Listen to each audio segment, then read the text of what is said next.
No sport, adta ki a jelszót Winston Churchill, amikor a hosszú élet titkáról kérdezték.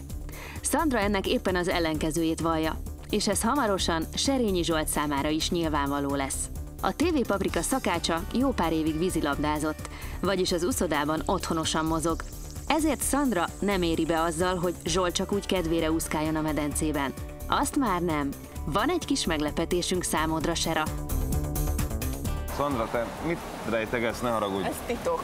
Még egyelőre. Te régebben vízilabdáztál, ugye? Gyerekkoromban elég sokáig, de akkor már nagyon jól régen volt. úszol. Nem esik nehezembe. Na, akkor van egy meglepetésem.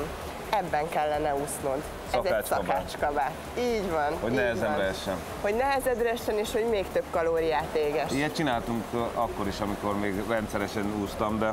Én tudom, hogy nem fogsz szeretni, de körülbelül másfélszer ugyanannyi kalóriát fogsz égetni, mint ha ezt nem vennéd föl, úgyhogy tedd meg. Köszönöm.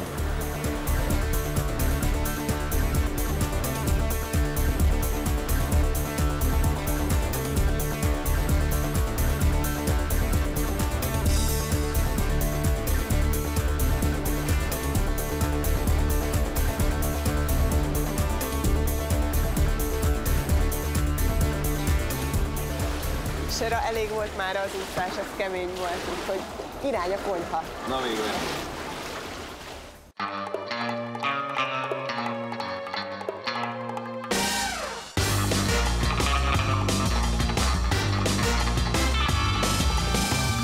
Köszönjük a pulzusmérőt a kajak.hu Kft-nek.